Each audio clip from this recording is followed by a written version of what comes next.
What's happening? Good. So started off, what do you see from that Falcons defense that maybe has you concerned going into Sunday?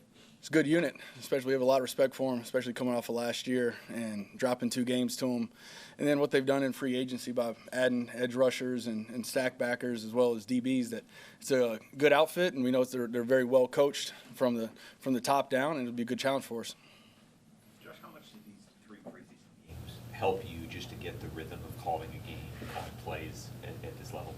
It helped immensely. It helped in practice being able to do it and then carry that over to the game and do it live. And being able to see it from the field for 2 games, I guess 2.5 games, and then just going from there. And I think it helped with the staff continuity, being able to get all of us on the same page, even though they're not necessarily in a lot of different spots than they were last year. But having it in real time, seeing the ball move down the field, adjusting to situations, who's in the game, it helped a ton. What's the advantage for you on the field? Just the interaction you get with the players, or what is it? It is. You get instant feedback on how the play goes, who's going to go into the game on the next play, which is huge. The communication with BMAC or Peel or Skip on potential, this guy's out, that guy's out, to be able to adjust what the next play call can be based on who's in there. And then the real-time fixes. If something didn't go well, those guys are just right beside you, so you can go ahead and get the correction done, as well as the communication with Coach. He was huge, and especially situational football, what we're thinking, hearing it upstairs, being able to communicate that out, I thought was really good. Do you plan on being down on the sideline going forward, or will it be kind of a mix of both? Or? I do. Plan on being on the field. Baker said yesterday that because he didn't play, being next to you and kind of getting the feel of how you were calling plays was really helpful for him going into the season. How do you think that's going to pay off as maybe an advantage for you guys, that he kind of knows in this scenario you're looking for this, X, Y, Z? Yeah, if we can be aligned in our thought process, it's only going to help the unit. If he can have an idea what we're getting to based on if the runs are hitting, passes are hitting, who's in the game, it just allows him to have the play call quicker so he can then think through what his process is as well as the potential issues so that he can then get us in the best play possible. So that really helped, even just talking to him while the other guys were in the game. Josh, which offensive assistants will you have up in the booth, kind of the eye in the sky, the perspective up there? Yeah, so there's a bunch of them. We have Brian Picucci's up there. He does the defensive personnel for us, so we communicate who's in the game. Jeff Castle does the down and distance, so, hey, 2nd and 8 on the left hash. Kafense Henson, who's the pass game coordinator, is essentially doing what I did last year on communicating coverages, next best plays, things like that. And then Jordan Somerville's up there as well, and he kind of looks over all that, and he's able to have a feel for next up, what run should we get 2 passes. So it's good communication from all those guys. What kind of challenge is it going against a defense that just doesn't have new players but also a new coordinator that wasn't there last season? Yeah, there is an element of seeing what they did in New York with Coach Ulbrich as well as what they were doing in Atlanta with Coach Morris. So you see a little bit of mix and match between both, and being able to just watch the tape on both of them and compare them and just see where they are different and where they are the same. This is a similar offense run by them as well with Zach Robinson, and obviously the McVay-Shanahan trees all over the place there. Yeah. But what kind of problems does that present to you for someone who knows there's a similarity in the offense that they're going against? So they kind of know some of the things that you're going to like to do. What problems does that present? I think they have an idea, and there are some similarities. Just watching them last year, they tailored their scheme to be able to fit Bijan and how he plays and Pitts and the rest of the receiving crew with London. So there's some similarities but also some differences. And then us just morphing it around, even though it might have the core principles that are the same, just being able to use different personnel groupings at times, I would say on our end, just matching how we feel best fit for our guys. But there is definitely an element of similarity to it. Mecca was going to have a huge role in this team anyway, right? And he could play a bunch of positions. But with Jalen going down, how if any way does that change his role or elevate sort of what you need from him as a number 2?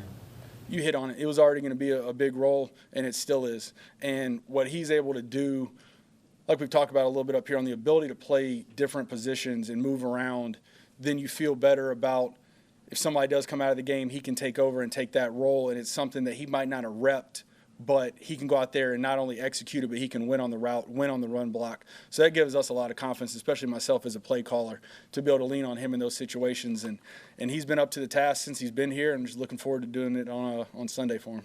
I'm sure you started the game plan as soon as you got the job for Atlanta Week 1. How has that changed and maybe changed back, or since I'm sure you started developing with Tristan there, and then obviously Heck's got to come in, and now you've had a whole month to look at Heck, a couple games and stuff like that. Has that changed your philosophy on the game plan going into this week at all? Things maybe you wanted to do differently before, or has what you've seen maybe just said, all right, what we were doing before is going to work just fine? Yeah, I'd say that we have the confidence in what we've seen before, going with that, and we look at it as well on their end of it, who they acquired in free agency, and how does that fit into what they're doing, who they drafted. But we feel like in a really good spot with it, even looking at some of their stuff back into spring and ready to roll. Are you confident having to use the silent count? It's going to be loud in an opposing place first game, but these pretty much everybody's been back other than Heck from last year. So right, you think they're ready for that? Absolutely.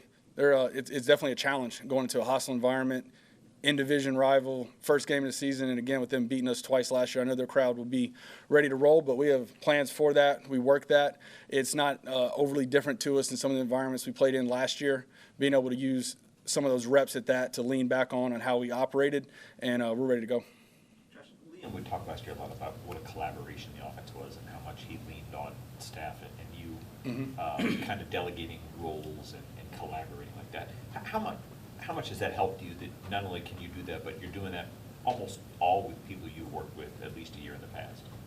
It's a great question, because that has been huge. It's been being able to have the conversations with guys, knowing certain parts of the game plan that, and like you hit on, it is very collaborative. We break up each part of the game plan where everyone has an input in it, but having that memory of last year of how we did it and then integrating fence into how we do it and operate practice and script practice has definitely helped us, especially from where we were week one into the playoff game and now getting into week one for this year. It's been I wouldn't call it easy, but it's been relatively seamless. Baker had no reps during the preseason games, right? You got a lot of work. Right. So how were you able to kind of get him prepared without actually taking the hits and doing some of those things you get in preseason? I think in the call-up periods that we had here, going against our defense where it could be a 20-minute period where we're moving the ball up and down the field, he's not getting hit, thank God, but we are out there playing football. And then being able to get into the Tennessee week as well as the Pittsburgh week where you watch a little bit of tape on them and you have an idea what they're doing, but you're not game planning for them, that then we get those, I don't know how many reps it was, probably 55 or 60 in those practices where he's now going against another defense, seeing it live for the first time. There's no scouted looks, and he operated well during those. Has it set in yet that you're going to be calling your first game as the offensive coordinator of the Bucs in the regular season? Definitely. I say once you start designing the plays and you start to look at them at practice and then seeing how those things are going to unfold, especially today, working on some of the third downs in high red area, you can start envisioning that happening on Sunday, which is pretty cool. When you look at Atlanta's defense, what do you think is more of a challenge? The secondary with A.J. Terrell and Jesse Bates, or just all the edge rushers that they acquired? I think all three levels of the defense is a very good unit. Talking about the front and bringing in Floyd and then having the two edge rushers come in free agency, as well as Ebiketie, what he's been able to do, bringing in Diablo, have some history there with him playing against him, and then especially on the back end, having those guys starting with Terrell. Bates is a really good player, bringing in Watts in the draft. Looks like he's done a good job and through the preseason. You can see Bowman, too, at nickel. He does a really good job of mixing it up, so it's a stout unit. Josh, do you have a routine on game day that you'll do as a coordinator that might be a little different than you've done in the past? It would be meetings with, quarterback, or like what's Yeah. going to happen? I try to keep it pretty similar. I wouldn't say there's much of I do the exact same thing. Right. Probably a 4-egg omelet with some bacon, mushrooms, spinach, try to get that going, get some protein. But outside of that, it's fun being in the locker room with the staff, just because it's close. Go out there and operate and try to score some points. Going back to the similarities of the offenses that you're going to be going up against with the Falcons, I think Kirk Cousins said on that quarterback documentary that when you got the playbook, they had like 45 different ways to shift or motion just in their offense. His head was spinning. How many do you guys have, if you can disclose that? And like, what does that do for you to be able to obviously identify, but how does it help the offense? Yeah, I couldn't even tell you a number. There's a lot. I don't know if there's 45. That's a ton. But it helps us from every position, from the O-line through the quarterback, halfback, tight ends, receivers, on seeing coverage, is it man or zone, how they adjust the motions. We just try to gather information by doing that. We feel like if we can do that and have people in motion at times at the snap, it can help undress coverage and make them communicate which we're hoping that at times would get them off balance. So that's kind of how we had it in Miami. It's very similar thought process coming here over the last couple of years, and definitely with what he was seeing as well. Josh, to have 2 running backs that can run and catch, and at least one that's a really good blocker. Yeah. The other one's working on it, but what kind of a weapon is that if you guys want to go that way? Just put your best 5, dudes on the field or whatever. It's huge. Just the ability of those guys, whether it is in the run game or protections or being able to throw them the ball like you saw last year, and then especially with Buck catching that fade in Pittsburgh was really cool. So as flexible as they can be and try to get them the ball in different ways, as well as the receivers, and utilize their skill sets is huge for us, just because we can look at them somewhat as positionless players where he might play halfback, but he can catch it, so we can use him a little bit like a receiver. Okay. Thank you, guys. Appreciate it.